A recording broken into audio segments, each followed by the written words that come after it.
A paz do Senhor a todos, irmãos. Eu sou o teu irmão evangelista Jonatas e hoje, com muita alegria, nós estaremos entrando no capítulo 3 de João. Nós estaremos hoje falando sobre o enigmático homem profeta do deserto, João Batista. Iniciaremos falando sobre Nicodemos, um líder do Sinédrio, um homem importante na sociedade judaica daquele tempo. Se você não é inscrito no canal, se inscreva, curta e compartilhe, acompanhe todos os trabalhos que têm sido feitos neste canal. Tudo isso é feito com muito planejamento para poder trazer edificação sobre a sua vida e sobre a sua família. Se você aprova esse conteúdo, compartilhe com mais alguém para que esse conteúdo vá mais longe e o nome do Senhor será exaltado.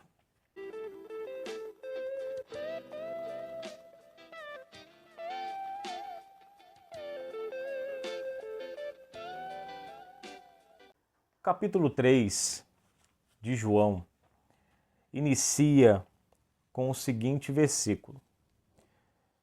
E havia entre os fariseus um homem chamado Nicodemos, príncipe dos judeus. Este foi ter de noite com Jesus e disse-lhe: Rabi, bem sabemos que és mestre vindo de Deus, porque ninguém pode fazer estes sinais que tu fazes se Deus não for com ele.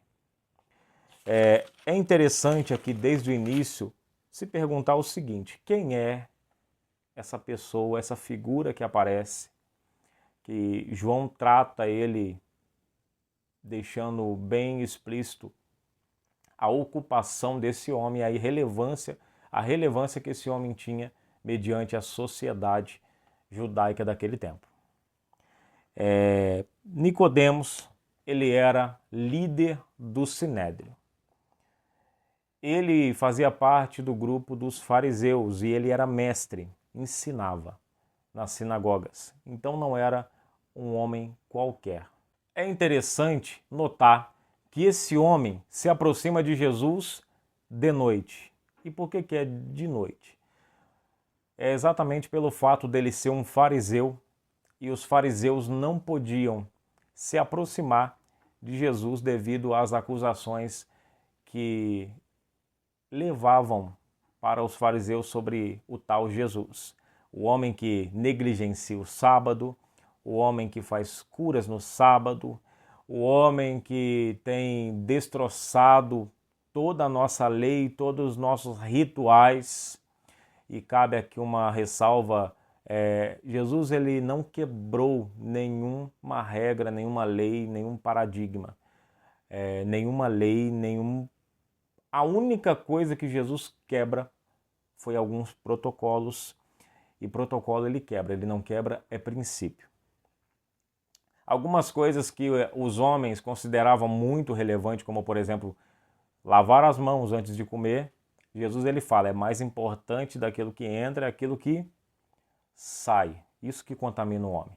Então Jesus vai dando uma invertida nesses homens, mostrando para eles, colocando eles, cada um deles, em seu devido lugar. E esse Nicodemos fazia parte desse grupo chamado grupo dos fariseus. E também líder do Sinédrio. E aqui é importante nós ressaltarmos a relevância desse homem. Porque ser líder do Sinédrio, quem participava desse Sinédrio, o Sinédrio era o tribunal da época, era o maior tribunal religioso da época. Contava com 71 membros ativos neste Sinédrio, neste tribunal.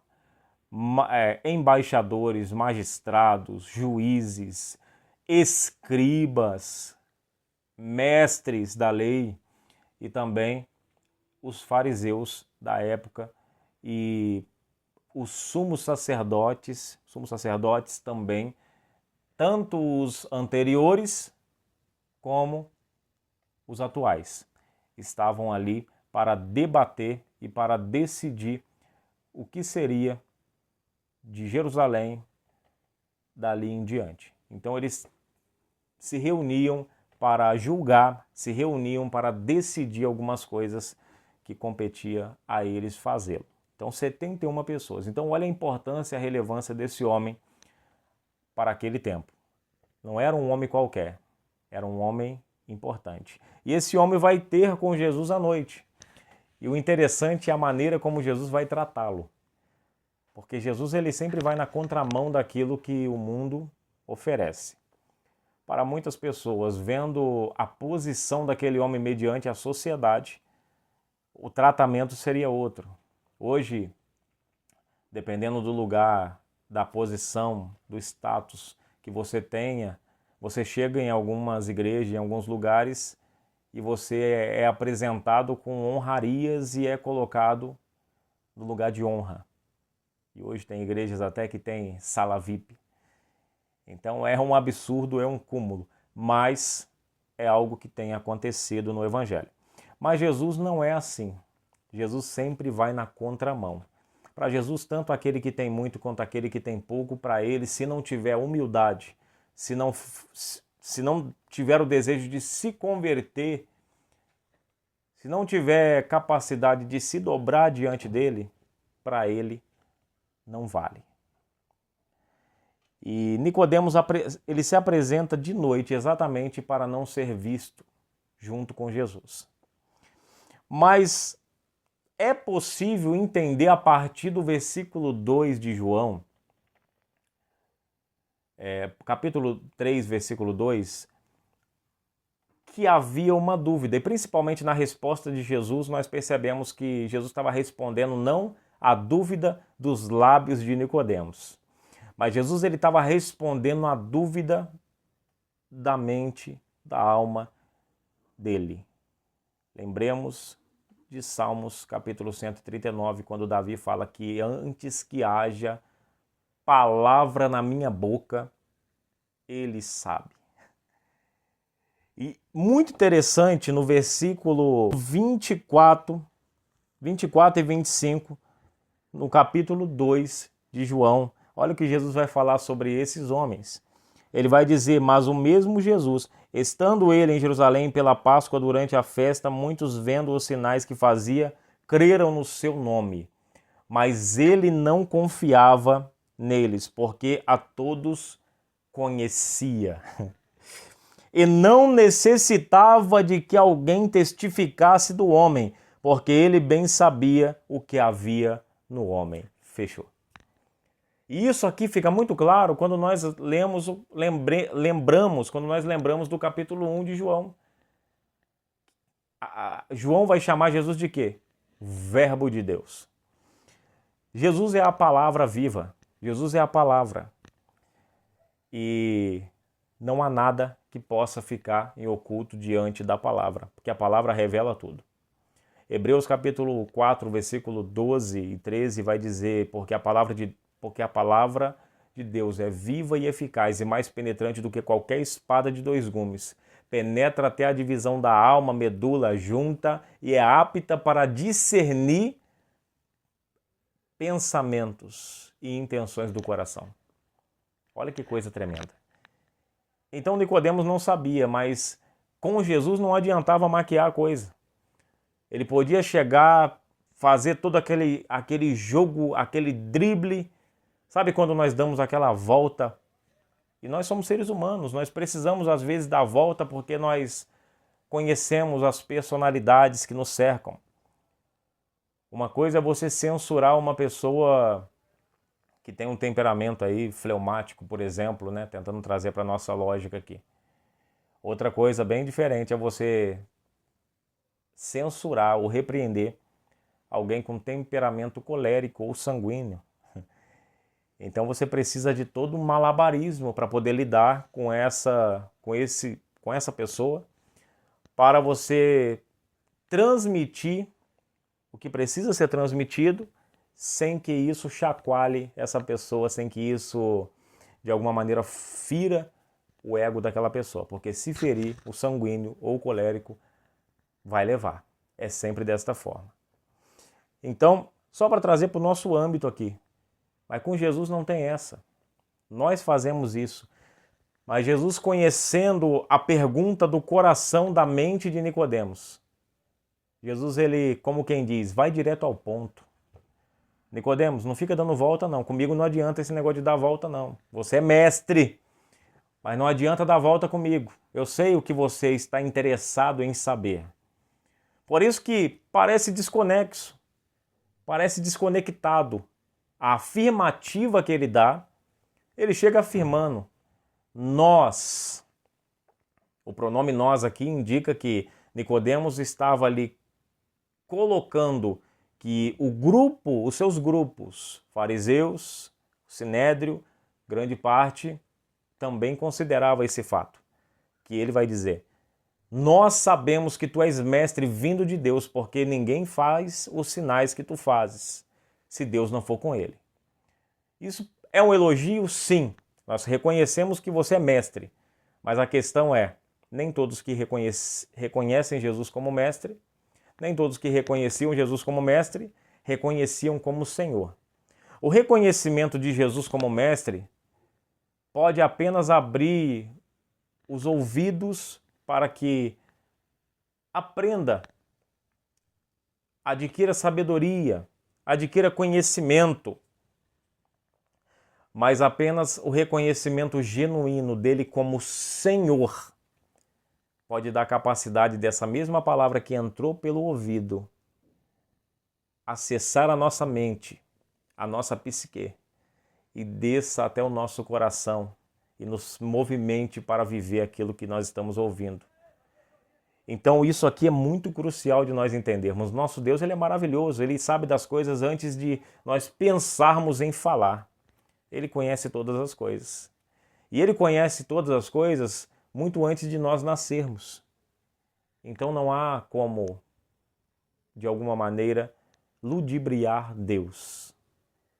Qualquer tentativa, essa coisa de colocar Deus na parede, isso não existe. Nunca vai existir, porque Ele é Deus. Louvado seja Deus. Então aqui avançando, ele chega falando que nós sabemos que tu és mestre. Nós sabemos que tu és mestre. Vindo da parte de Deus. Olha a afirmação. E Jesus vai dizer o quê? Aí Jesus vai dar Jesus vai falar, afirmar também uma coisa. Só que o que Jesus vai afirmar, na verdade, não tem nada a ver com o que Nicodemos está falando. E só tem uma possibilidade disso aqui ter sentido. Jesus está respondendo não uma pergunta dos lábios de Nicodemos, mas uma pergunta da mente e do coração de Nicodemos. Isso fica mais claro ainda quando nós lembramos da mensagem de João Batista, no capítulo 1 de João, quando ele vai pregar, arrependei-vos porque é chegado o reino do céu. Arrependei-vos porque é chegado o reino de Deus. Essa era a mensagem de João. E a Bíblia vai deixar claro que os fariseus o ouviam, sabia da mensagem. E chega a determinado momento, ele estava lá, no mesmo lugar, no deserto, o enigmático João Batista pregando, Jesus vem. E ele aponta publicamente para todos saberem, este é o Cordeiro de Deus que tira o pecado do mundo. E não para por aí, ele fala, esse aí é aquele do qual eu falei, do qual eu não sou digno de desatar a sandália dos teus pés. Ele é aquele que batizará com o Espírito Santo e com fogo. Olha que coisa tremenda. Então, quando nós conectamos tudo isso, a Bíblia não pode ser entendida a partir de um versículo isolado. Toda a Bíblia fala ao mesmo tempo. Toda a Bíblia fala de maneira conjunta, de forma consoante. Não há como isolar para poder trazer aqui uma interpretação. Então aqui tudo fala ao mesmo tempo. Então aqui eu estou pegando lá atrás, os fariseus ouviram a mensagem, que o reino de Deus estava próximo. Agora ele ouviu e sabem quem é o promotor desse reino. Ele chegou, Jesus. Então Nicodemos vai com essa dúvida, mas ele primeiro vai elogiar a Cristo, porque ele não pode ir direto ao ponto. E ele é estratégico, ele é fariseu, ele não dá tiro sem nó, né? Como diz né? Igual como diz aqui o nosso ditado, né? Ele não dá bom dia a cavalo, como alguns dizem. E Jesus, como quem diz, não adianta manipular, vai direto ao assunto. Necessário é nascer de novo. Ele vai dizer: na verdade te digo, aquele que não nascer de novo não pode ver o reino de Deus. Disse-lhe Nicodemos. Preste atenção, porque o que Nicodemos vai dizer aqui nós vamos perceber. Você poderia, sabe se fosse aquela mensagem de WhatsApp, seria aquela mensagem que nós colocaríamos e no final colocaríamos RS, riso. Seria brincadeira. E é o que Nicodemos está aqui, ele está trazendo um tom de brincadeira, um tom ali de gozação sobre aquilo que Jesus falou. Mas porque ele não entendeu. Isso está muito expresso que ele não entendeu. Ele não acompanhou a dimensão das palavras de Jesus. Então ele fala, como pode ser isso? Será que há a possibilidade de um homem velho voltar para o ventre da mãe e nascer de novo? Aí Jesus, ele, novamente, na verdade te digo, que aquele que não nascer da água e do Espírito não pode entrar, ele aumenta, no reino de Deus. Antes ele falou, não podia ver, mas agora ele está complementando. Não é só não poderá ver, mas não poderá nem entrar. Aquele que não é nascido da carne, aquele que não é nascido da água e do Espírito, não pode entrar no reino de Deus. Não te maravilhes de ter dito, necessário vos é nascer de novo. E o interessante é que agora Jesus ele vai acompanhar Nicodemos na conjugação ali dos verbos, dos pronomes. Ele veio apresentar não uma tese dele, uma tese de todo o seu grupo. Nós sabemos que tu és mestre, vindo da parte de Deus. Não temos dúvida disso. Mas aí eu pergunto, por que eles não se convertem então? Por que eles não abandonam o farisaísmo e vai seguir a Cristo, assim como Paulo posteriormente vai fazer? Porque eles perderiam o privilégio, eles perderiam a oportunidade de vestir o linho fino, de receber algumas honrarias que só os sacerdotes e essa seita dos fariseus tinham. Teriam que abrir mão de muita coisa, teriam que considerar tudo aquilo esterco como Paulo fez. Teriam que passar por um processo de desintoxicação religiosa imenso. Paulo ficou 3 anos se preparando, 3 anos se preparando. 3 dias, quando ele recebeu o chamado de Cristo, ele fica no deserto, jejuando e orando, sem comer, sem beber, para depois começar a pregar. Então isso é o processo de desintoxicação da religião, e nós estamos enfrentando isso. Muitos cristãos estão dentro da igreja e precisam passar por um processo de desintoxicação religiosa. Desconectar reino de Deus do quadradinho. Reino de Deus é uma coisa, quadradinho é outra. Temos que diferenciar o que é reino de Deus e o que é sistema religioso. Eu já disse aqui sobre essa questão e nós vamos ter que bater muito nessa tecla, porque Jesus não veio trazer uma religião nova. O que ele veio trazer foi o reino de Deus, a salvação. E isso para aqueles que reconhecerem, para aqueles que se colocarem debaixo do seu sangue. E aqui, Nicodemos, ele continua. E Jesus ele vai adotar o pronome também. Ele vai falar, por isso eu vos digo, não te maravilhes de ter dito, necessário vos é nascer de novo. Ele coloca no plural. Aqui é o plural. Necessário vos é nascer de novo. Ele está falando, você e o seu grupo têm que nascer de novo. Não basta crer e acreditar que eu sou. É necessário reconhecer e mudar de vida.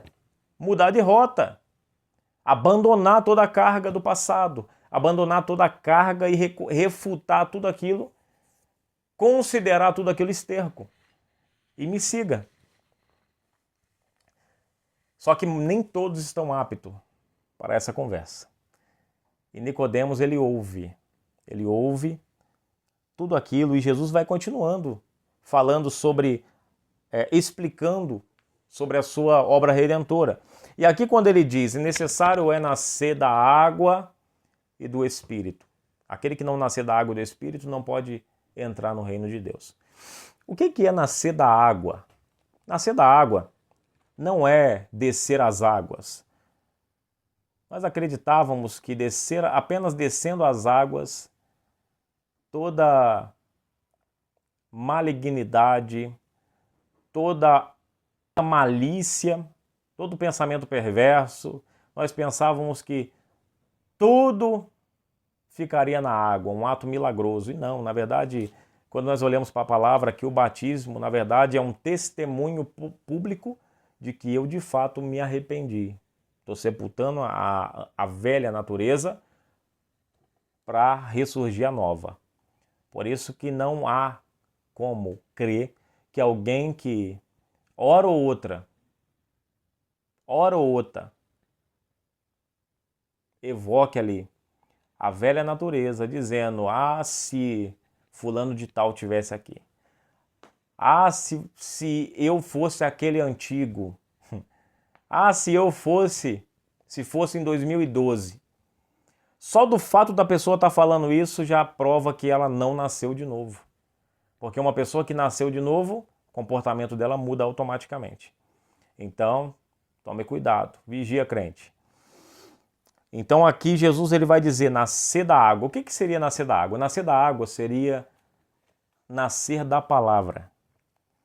E não, Jesus não estava falando da palavra que eles tinham ali. Ele está falando para Nicodemos, o homem da lei. Só que a palavra que Jesus está dizendo também incluía a lei, a Torá, mas também, principalmente, era a palavra viva. Ele, a palavra, o verbo vivo que desceu do céu. Então ele estava dizendo, necessário é nascer da palavra. Por isso que ele vai dizer na oração ali, dominical, naquela linda oração sacerdotal de Jesus, ele diz, vós já estáis limpos pela palavra que eu tenho vos dado. Então a palavra é tida na Bíblia, é tratada na Bíblia como água. E o que seria nascer do Espírito? Nascer do Espírito é exatamente aquele processo regenerativo, aquele processo de transformação, aquela metamorfose que acontece conosco após a nossa conversão. E esse processo ele é gradativo, ele é lento. Provérbios capítulo 4, versículo 18 diz, a vereda do justo é como a luz da aurora, que vai brilhando, brilhando até ser dia perfeito. Então, é um dia após o outro. O Espírito Santo não tem pressa, entre aspas, ele vai tratando cada carrapicho da nossa alma, cada pecadinho, cada tendência, ele vai tratando na nossa alma para que nós possamos aí se tornar de fato aquilo que nós nascemos para ser. Ele vai tratando cada mancha na tua alma, até você se tornar santo diante de Deus. E não é santo no sentido de perfeição, santo no sentido de separado do mundo, completamente separado daquela velha natureza que você tinha antes. Então ele fala que é necessário isso. E outro ponto aqui muito interessante é essa palavrinha necessário. A palavra necessário aqui, necessidade. Necessidade é uma coisa, opção é outra. Necessidade é uma coisa, preferência é outra. Eu tenho preferência. Eu vou colocar aqui uma prateleira desse lado. Eu vou colocar essa prateleira deste lado aqui porque é uma preferência. Mas eu tenho uma necessidade maior. A minha necessidade maior, na verdade, não é colocar aqui uma prateleira. mas a minha necessidade maior, os donativos necessários para passar o mês com a minha família. Isso é o necessário. E se eu comprar essa prateleira para colocar aqui, eu não terei dinheiro. Isso é o quê? Prateleira é preferência, supérfluo. Agora, necessidade, se você não comer, você morre. O ser humano com 58 dias, isso aí cientificamente falando, 58 dias aproximadamente sem comer, morre.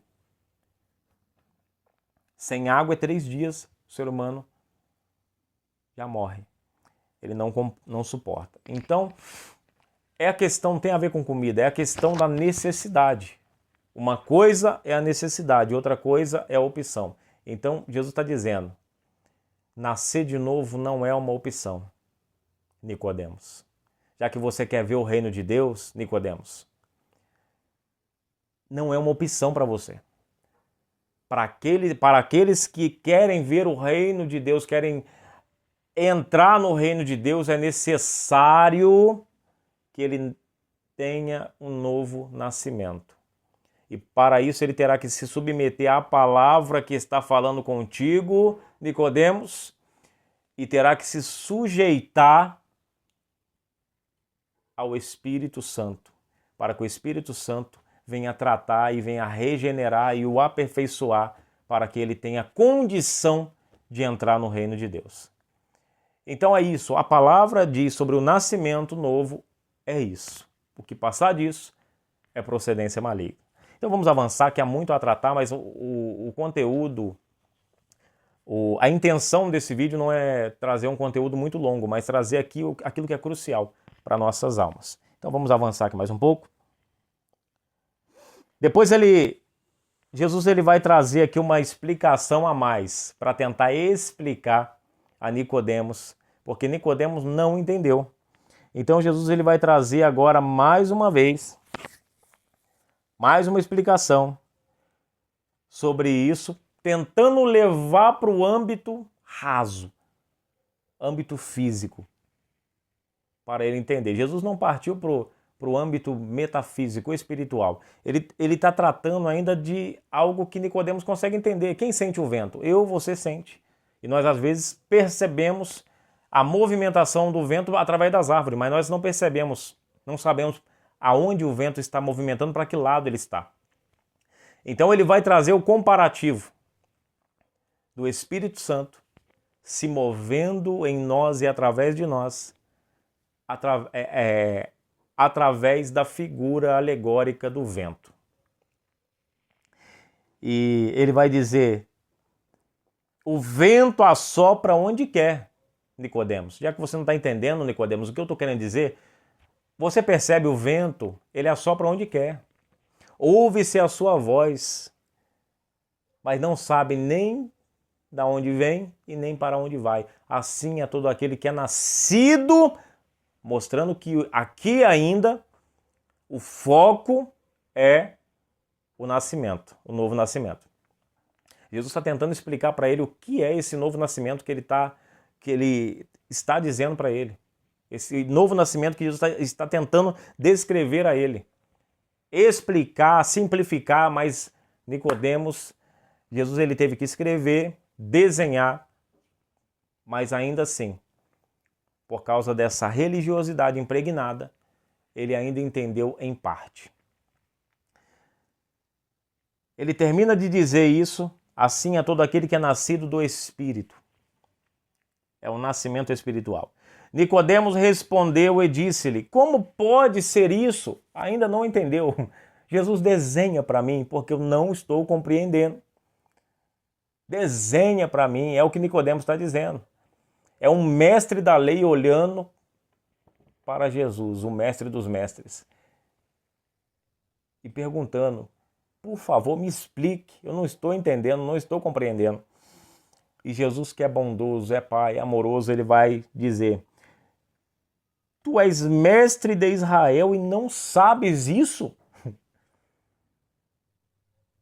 E ele vai emendar ainda uma censura. Na verdade, te digo, nós dizemos o que sabemos. e testificamos o que vimos e não aceitais o nosso testemunho. Olha que coisa interessante. Jesus agora vai adotar o pronome nós novamente. Só que Jesus, o pronome nós adotado por Jesus, falando esses que testificam comigo, esses que viram comigo e por isso estão dizendo, não são os discípulos, não são aqueles que estavam com ele. Mas aqui é a Trindade em harmonia. Ele está dizendo o ensinamento que é Jesus quem está ensinando. Até então, os discípulos não ensinavam. Até então, aqui é Jesus quem ensinava, era discípulos. Depois, Jesus libera ali 70 para fazer a missão. Aí eles vão ensinar. Aí eles vão ensinar aquilo que Jesus ensinou. Mas até então, Jesus estava ensinando. Ele era o mestre. Então aqui Jesus estava dizendo. Nós testificamos. Pai, Filho, Espírito Santo. É o mesmo Deus de Gênesis capítulo 1, que a Bíblia vai dizer, no princípio criou Deus os céus e a terra, e haja luz. A luz, Cristo, se manifestou. Já expliquei aqui que o sol foi criado e a lua foram criados no quarto dia. Está no versículo 11, se não me falha a memória. Então, Pai, Filho estava lá, e o Espírito Santo onde estava? A Bíblia diz, pairava sobre a face das águas. Aí no versículo 7, capítulo 2 de Gênesis, façamos o homem a nossa imagem conforme a nossa semelhança. Façamos. Com quem ele está falando? Pai, Filho e Espírito Santo conversando na eternidade. É o Pai, Filho e Espírito Santo conversando na eternidade. Capítulo 11, na Torre de Babel, na ocasião da Torre de Babel, desçamos e confundamos Pai, Filho e Espírito Santo. E aqui não é diferente. Ele está dizendo, nós testificamos. Nós. Ele está dizendo, Pai, Filho e Espírito Santo. E ele vai comprovar isso a partir do texto, do desenrolar aqui do texto. Se falando coisas terrestres vocês não compreendem, quanto mais se eu for aqui explicar as coisas, falar das coisas celestiais, aí será mais difícil ainda. Ou seja, Jesus está dizendo para Nicodemos, Nicodemos, nossa conversa foi muito boa. Tá, irmãos? O texto não diz isso, estou dizendo para poder simplificar e aqui dinamizar um pouco. Mas é como se Jesus estivesse dizendo isso. Nicodemos, não adiantou, né? Eu expliquei, desenhei, escrevi, você não entendeu. Se você não entendeu nem o básico, que eu estou tentando, deixando claro para você, e detalhe, pessoas iletradas, pobres, analfabetos, entenderam, seguiam Jesus. Mas agora esse homem, fariseu, formado, parece que não, mas a religiosidade ela cria barreiras imensas para o verdadeiro evangelho.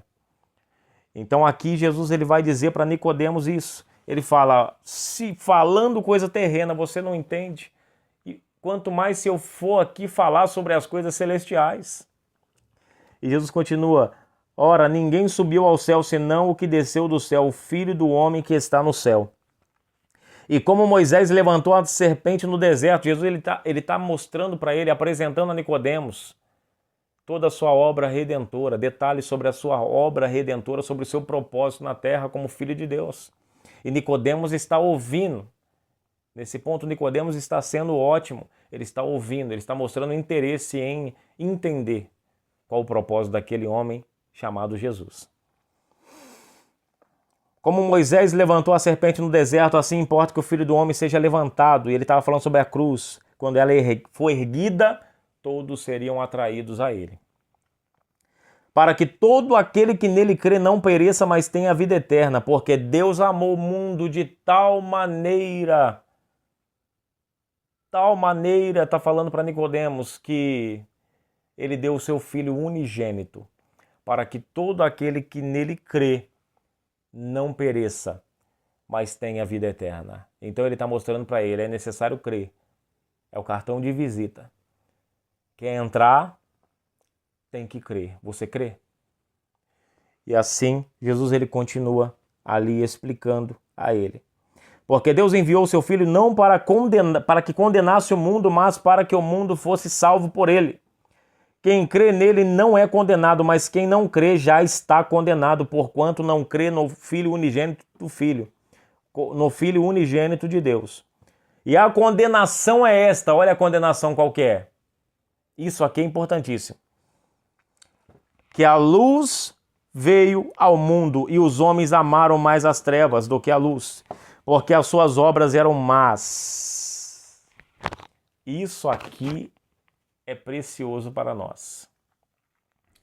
O que está dizendo o texto é, Paulo diz isso, que a lei veio para apresentar Cristo. Através da lei, a lei veio falando sobre Cristo. Mas muitos não quiseram ver, perceber e se achegar a Cristo. Aqui o que ele vai dizer aqui, irmãos, ele está dizendo exatamente a luz veio sobre o mundo. Até então, por causa da natureza adâmica, todo homem após Adão veio com a natureza adâmica, inclinado para o pecado, como um cavalo com um freio que só olha para onde o seu Senhor quer que olhe. Assim era o pecado conosco. Nós olhávamos apenas para frente. Nós pecávamos porque nascemos em pecado. Nós desejávamos coisa errada porque nós nascemos sob desejo errado. E outras coisas mais. Tudo de ruim nasceu nessa natureza carnal caída nossa. A nossa natureza, por mais que seja algo tão pejorativo de dizer, mas a nossa natureza, ela é caída. A única coisa que pode dar um novo norte para nós, a única forma de ter um novo norte é quando ver a luz chegar, decidir ser guiado por ela. Quando essa luz raiar, seguir a luz para onde ela for.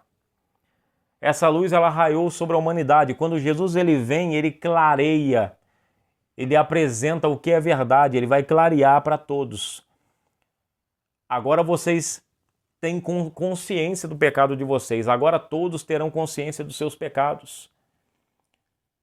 Isso é maravilhoso. Jesus ele vai pagar toda a dívida da humanidade, do pecado, deixado por Adão, herdado por Adão.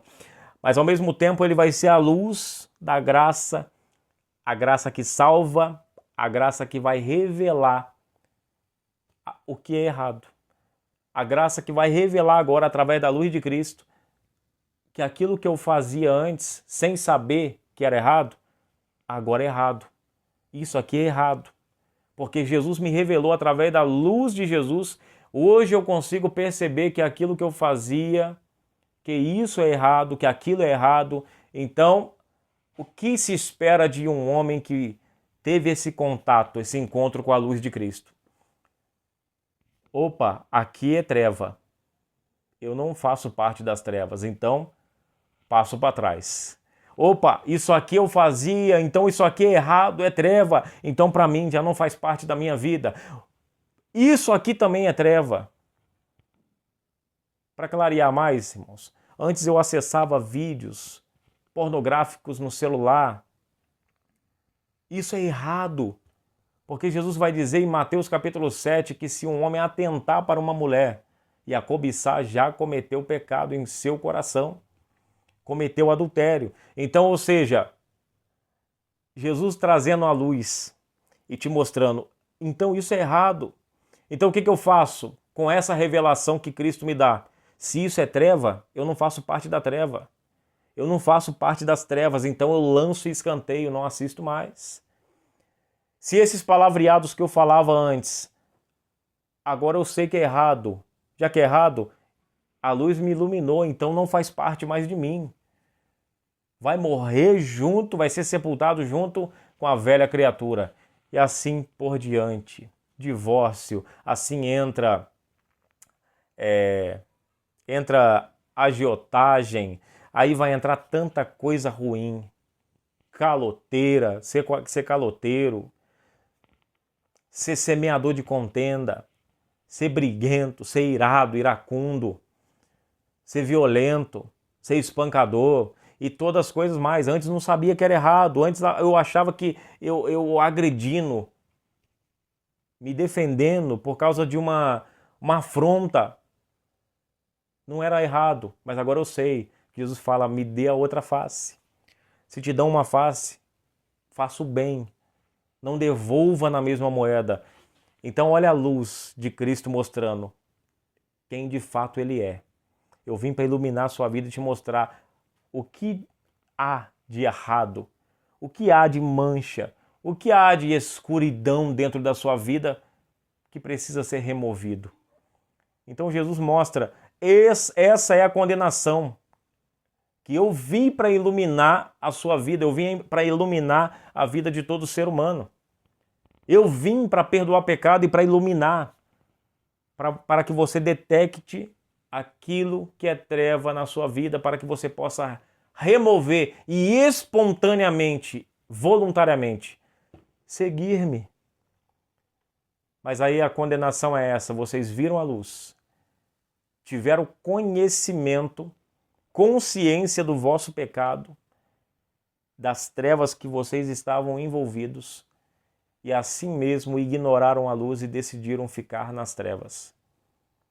E aqui ele, continuando o texto, ele fala ainda que todo aquele que faz o mal aborrece a luz e não vem para a luz para que as suas obras não sejam reprovadas.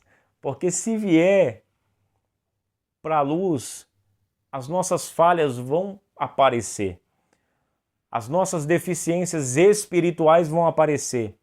As nossas fragilidades, os nossos pecados, os nossos pensamentos maldosos, maliciosos, vão aparecer, vão se manifestar. Mas isso tem um propósito, não é para te condenar. Isso é para que você tenha conhecimento de que aquilo é errado, para que você possa redirecionar a sua visão para a luz e não para aquilo que você olhava antes. Que coisa preciosa, né, irmãos? Se você tem sido abençoado por esse canal, não esquece de curtir e de compartilhar para mais alguém. Pode ser que haja alguém agora precisando ouvir essa palavra. Então compartilhe, seja você o canal de Deus para a vida de outras pessoas. Vamos avançar aqui? Agora, versículo 22 em diante vai falar sobre os isqueirinhos. Eu vou chamar de isqueirinhos para facilitar. O que são, ou quem são esses isqueirinhos? Esses isqueirinhos eram fariseus, também, tinha que ser. Fariseus, eles eram especialistas em exterior e eram leigos no interior. Eles sabiam com maestria como se apresentar, ter uma performance boa, como enganar que estava fazendo algo que na verdade interiormente não passava de uma maldade, não passava de uma mentira. Aquilo que eles faziam exteriormente não condizia com o que havia no coração e na mente deles. O que eles faziam de bom, Jesus vai mostrar em determinado momento, eles dava algo com a mão direita, mas para a esquerda ficar sabendo. Eles faziam as coisas ao público para que todos soubessem ali que eles, vê-se o quão bom eles eram. Oravam em voz alta para mostrar um contato com o soberano, um contato ali descomunal com o soberano.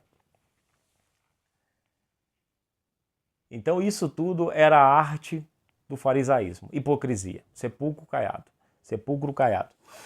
Então agora eles vão aparecer, depois disso, versículo 22, foi Jesus com os seus discípulos para a terra da Judéia e estava ali com eles e batizava.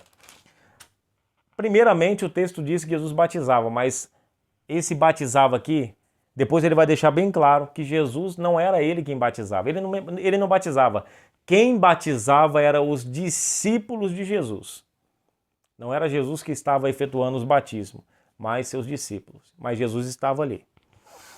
E ora, João batizava também em Enom, junto a Salim, porque havia ali muitas águas e vinham ali e eram batizados. Porque ainda João não tinha sido lançado na prisão. Houve então uma questão entre os discípulos de João e um judeu acerca da purificação. E foram ter com João e disseram-lhe: Rabi, aquele que estava contigo além do Jordão, do qual tu deste testemunho, ei-lo batizando, e todos vão ter com ele. Isso não parece algo que nós já ouvimos? Não parece algo muito comum entre nós? Aquela pessoa que chega de repente assim e começa a falar assim: aquele indivíduo que você lidera, ele está pregando e está recebendo mais convites do que você agora. Olha, você viu como que aquele fulano que você pastoreia está agora recebendo mais honrarias da igreja mãe? Olha que coisa tremenda. A Bíblia sendo atual como ela é. Então o ser humano, desde que é ser humano, sempre teve essa tendência em ser isqueirinho, né? Tentar incendiar com algumas questões. Mas tudo isso parte dessa natureza caída que traz essa compreensão sempre equivocada, baseada no orgulho e na soberba humana. Tá? A humildade era para aqueles que compreendiam o propósito de vida, compreendiam a sua missão, e esses tinham a condição de servir e não se importavam em evidência. E João Batista era um desses. E ele vai dizer assim, ó, João respondeu e disse: o homem não pode ter coisa alguma se lhe não for dada do céu. João está dizendo: eu batizava, não é ele que batiza por causa de mim. Eu batizava por causa dele. Eu batizava, eu fazia, eu pregava, e eu ainda prego ainda, porque ele estava vivo, né? João continuava fazendo a sua missão, porque o fato de Jesus ter aparecido não significava ali que João deveria encerrar ainda. Então ele continua.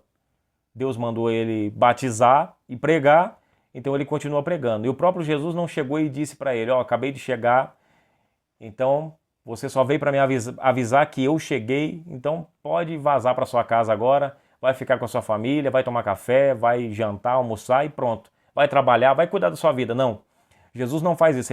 Ele é batizado por João e Jesus segue caminho e João segue batizando e pregando que Jesus, anunciando Jesus, não que viria, mas agora o Jesus que veio. Ele chegou e ele começa a avisar: o reino de Deus está entre nós. Olha que coisa poderosa. Então João Batista começa a testemunhar sobre ele. Olha a maturidade de João Batista. É assim que nós temos que lidar com o isqueirinho. É assim. Crente que não tem maturidade, crente que não tem a mente do reino, vai ouvir uma informação dessa, todos estão indo ter com ele. E vai querer tirar satisfação. Vai querer perguntar: por que você não vai batizar em outro lugar então? Tá pegando meus membros? Isso é quem não tem maturidade. Mas quem tem maturidade e mente do reino não vê o outro como concorrência. Vê o outro como cooperador, colaborador do reino. E aqui João, ele se colocava na condição de cooperador de Cristo. João estava batizando por causa de Cristo e não Cristo por causa de João. Então ele se sentia lisonjeado de poder estar presenciando aquilo que ele profetizara muitas vezes. E ele estava evidenciando que aquilo estava sendo realizado na sua frente, estava acontecendo na sua frente. E isso vai deixar bem claro aqui a partir do enredo do texto. Vamos seguir. O homem não recebe nada, coisa alguma, se não vier dada do céu.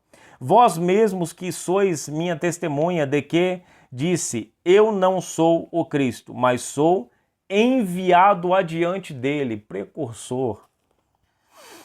Aquele que tem a esposa é o esposo. Olha que coisa linda, é o que João vai fazer aqui agora. Ele vai trazer uma analogia, ele vai elucidar o seu pensamento sobre o que estava acontecendo ali, Jesus batizando, todos indo ter com ele, uma festa lá do lado de Jesus, aquela multidão, enquanto João tinha aqui 5, 6, parafraseando, discípulos que ainda estavam com João.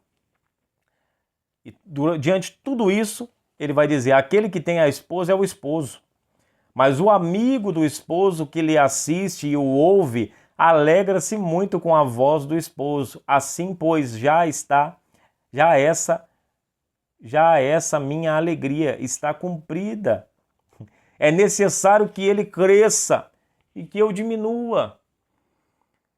Então, olha que coisa tremenda. Ele fala, ele é o esposo, vós a esposa. Eu sou o amigo do noivo. Eu vim para preparar o caminho para ele, eu vim por causa dele. E eu estou alegre porque eu estou ouvindo a voz do esposo. Eu estou ouvindo a voz do esposo pregando, eu estou vendo que o meu testemunho sobre ele teve serventia. A minha pregação foi uma pregação que teve êxito, sucesso. Ouviram, entenderam que o reino de Deus chegou e que ele é o precursor do reino de Deus, o Cristo. Ele é a porta do reino dos céus. Então, é necessário que ele cresça e que eu diminua mesmo. É necessário que ele se torne cada vez mais conhecido e que eu seja cada vez mais desconhecido. Então, olha o que João consegue entender. Isso não seria exatamente o que Paulo diz em Filipenses capítulo 2, versículo 3, que vós não sejais repletos, movidos de vanglória, mas que em tudo vós considerem uns aos outros, considerem os outros superiores a vós mesmos. E Jesus de fato é maior do que todos. Mas a humildade, Jesus ele veio dar exemplo de humildade, ele lavou os pés do discípulo, coisa que os servos faziam. Tá? Então, isso tudo mostrando a humildade de Jesus. Tá? E João tinha essa noção e se alegrava com isso, porque ele via Jesus na sua frente. Ele não pensava, tô perdendo cliente, como algumas igrejas já têm pensado dessa forma. Algumas igrejas já pensam dessa forma. Para algumas igrejas, infelizmente, o pastor é o garçom, os obreiros, seus servos, seus funcionários. Os membros são clientes. É o que nós vemos hoje, infelizmente. Os membros são clientes, o pastor é o garçom e os obreiros são funcionários. A igreja tem se tornado isso, empresa. É o que nós percebemos. O coração da igreja parece que está com defeito. E somente um choque de realidade. Um choque de realidade de que Jesus está voltando e de que o reino do céu virá. E que quando esse reino vir, todos nós precisamos estar preparados, porque só existirá um rei, só existirá um Senhor, mais ninguém, não vai ter cargo lá em cima. Não pense você que vai chegar lá em cima com o cargo de pastor presidente, com o cargo de apóstolo. Não, só existe 12. A Bíblia diz que tem lá 24 tronos. Tá? Então, 12 apóstolos e as 12 tribos de Israel para esses 24 tronos. Então é isso, não vai ter um lugar específico para o presbítero, para o diácono, para o cooperador, para o evangelista, não. E não é desmerecendo os cargos, mas isso só tem relevância aqui. Lá em cima, estou falando porque isso tem crescido muito. Isso tem, infelizmente, tem envaidecido muita gente, porque sou evangelista, porque sou pastor, porque sou diácono, porque eu sou presidente, me respeite, porque eu sou isso, sou aquilo. Eu quero ver diante de Deus o que você será, é o que importa para mim. O que importa para mim é isso, e o que vai importar naquele grande dia é isso. Não é o tanto que você era aqui embaixo, mas é o tanto que você é diante de Deus, porque é o que vai ter relevância. Perceba que às vezes nós pensamos que Deus vai dar resposta no céu sobre aquilo que nós fizemos de bom, mas é engano seu. O que Deus vai tratar com você e comigo vai ser aquilo que há na nossa alma, aquilo que há no nosso interior. Não é o evangelho que nós mostramos viver, é o evangelho que nós vivemos de fato. Aí eu pergunto para os irmãos, será que nós temos vivido um evangelho verdadeiro ou nós temos sido verdadeiros Nicodemos, ou nós temos sido verdadeiros escribas, fariseus dentro da igreja? Eu não falo isso para te agredir, eu falo isso com amor, para que nós possamos verdadeiramente compreender que o reino de Deus é realidade. E o reino de Deus não é brincadeira, ele está chegando. E ele vem com rapidez, com agilidade. Nós precisamos estar preparados para esse grande dia chegar. Então João Batista fala, necessário é que ele cresça, que eu diminua. E perceba que há alguma reflexão. À medida que os nossos desejos vão desaparecendo, que Cristo vai crescendo, nossos desejos vão diminuindo. À medida que Cristo for crescendo em nossa vida, em nosso cotidiano, será notório que os prazeres, alguns prazeres, irão desaparecer. Algumas ambições irão desaparecer. E Ele somente irá aparecer, se manifestar em nossa vida. Então permita mesmo, alguns sonhos seus não serão realizados. Te frustrei. Não, eu sei que você é crente maduro. Mas alguns sonhos meu e seu não serão realizados. Não tem problema nenhum isso. Temos que ter maturidade para entender que o que importa não é o sonho que eu tenho, mas o importante é o sonho que Ele tem para mim. Porque eu nasci pelo sonho que Deus tem ao meu respeito. E não ao contrário. Nós nascemos para ter uma vida exclusiva, exclusivista, egoísta, é o que eu quero. Não. Nós nascemos por causa do sonho que Ele tem ao nosso respeito. De sorte que nós deveríamos orar mais sobre isso. Que sonho o Senhor tem ao meu respeito? O que o Senhor sonha em me ver sendo ou fazendo? Qual é o sonho do Senhor ao meu respeito? Tem até um louvor que fala: os sonhos de Deus são maiores que os meus. Ele faz o que é melhor para mim. Ele vai além. E sempre o sonho de Deus ele é maior. E nós devíamos mais se perguntar quais os sonhos que o Senhor tem ao nosso respeito, para que nós possamos assim, verdadeiramente, viver uma vida de propósito, viver uma vida na direção certa.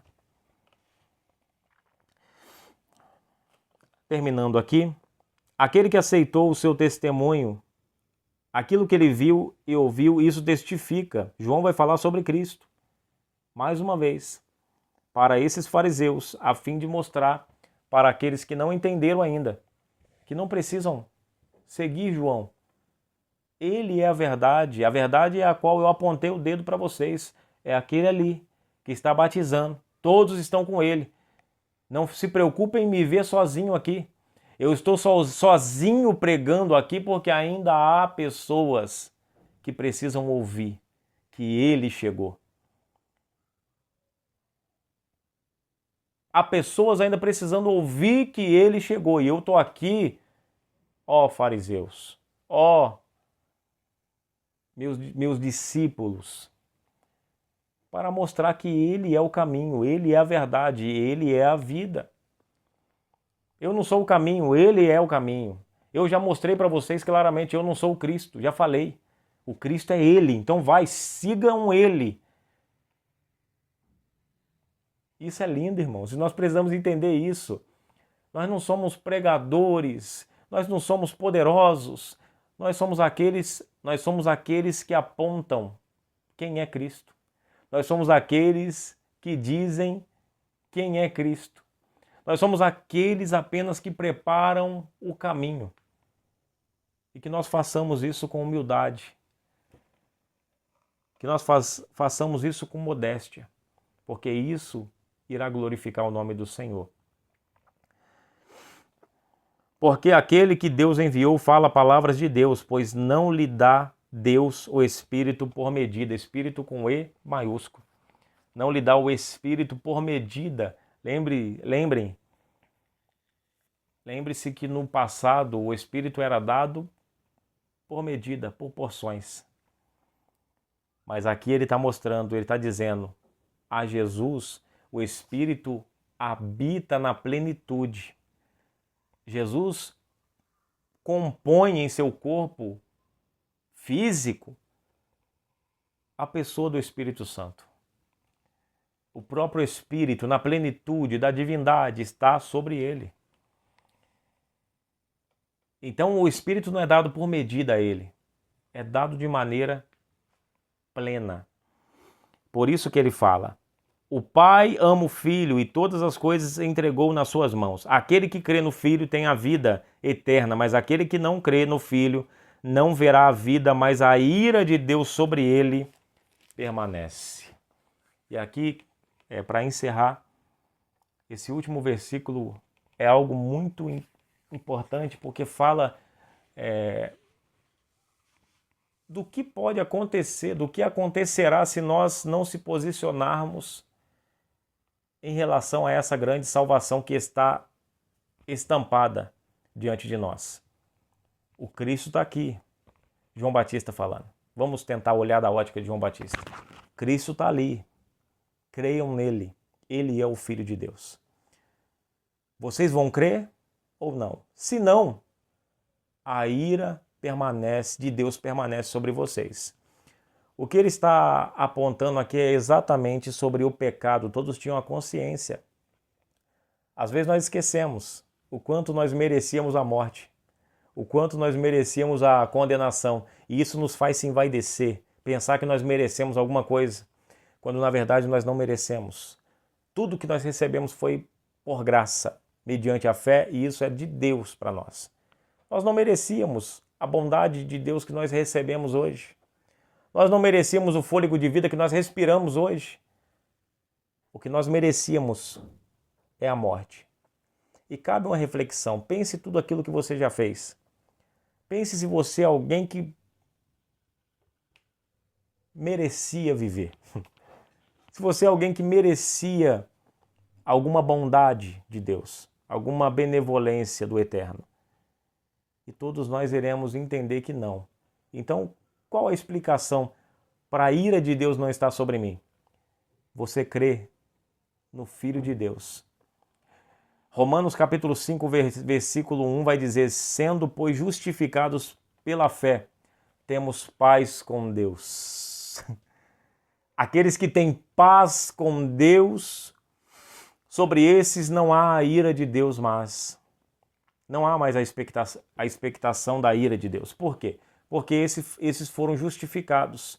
Para esses, Deus olha e vê o sangue de Cristo. E quando Deus olha e vê o sangue de Cristo, do sacrifício vicário na cruz do Calvário, Deus ele lembra do sacrifício perfeito, que tudo foi pago e foi consumado.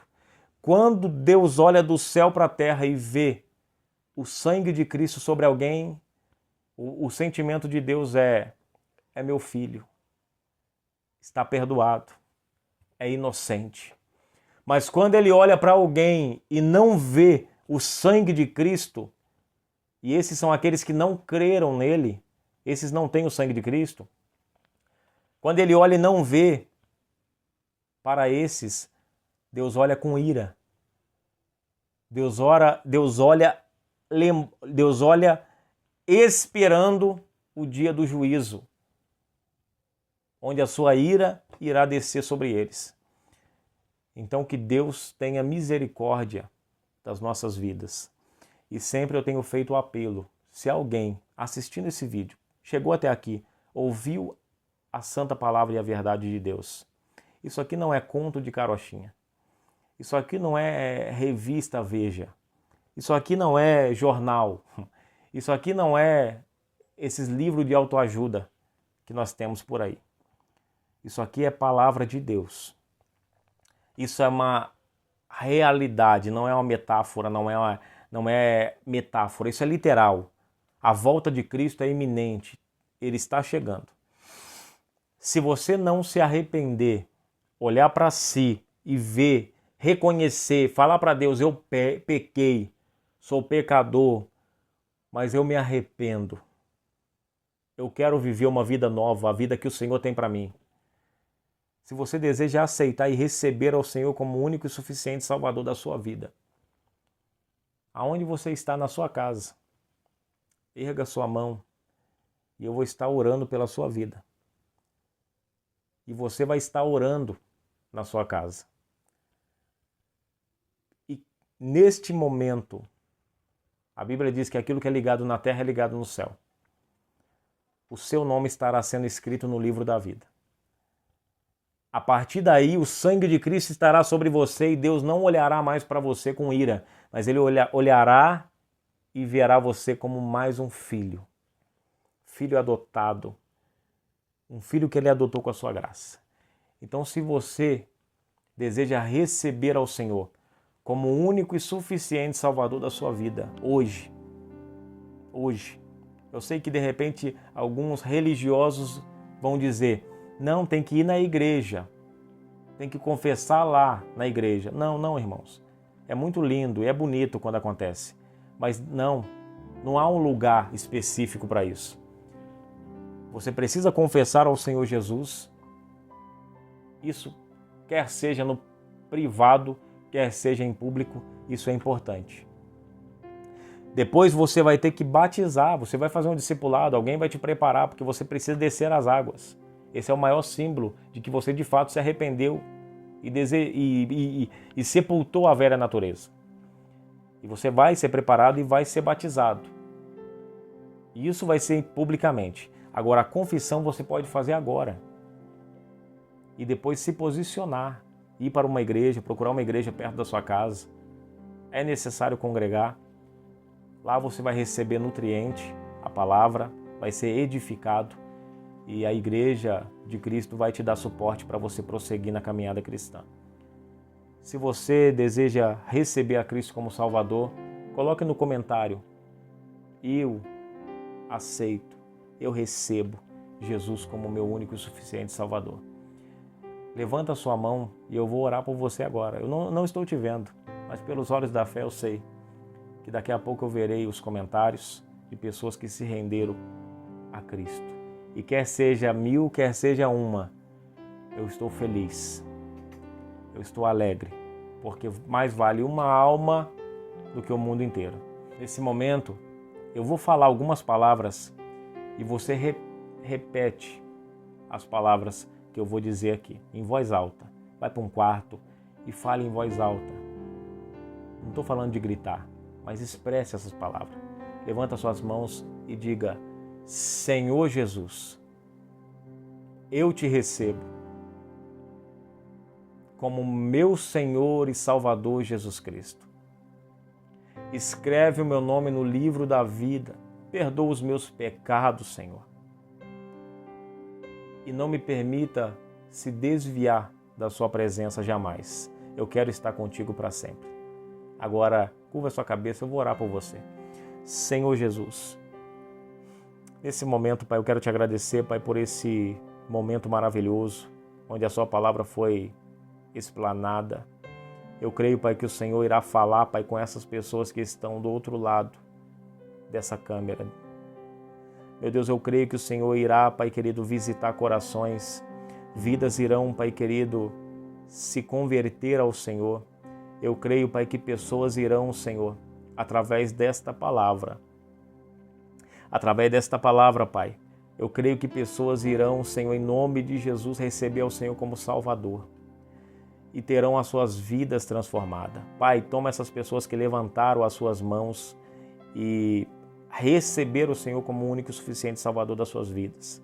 Pai, que o Senhor venha escrever o nome de cada uma delas no teu livro maravilhoso que será aberto naquele dia. Pai, que todos estes sejam guardados pelo Senhor até o dia da vinda do Senhor. Guarda cada um deles, preserva-os na tua presença, Pai, não permita que nada nem ninguém os arranque, os arrebate da tua presença. Pai, assim eu te peço, Pai, abençoa cada internauta desse canal, em nome de Jesus. Amém. Deus abençoe a sua vida, Deus abençoe a sua casa.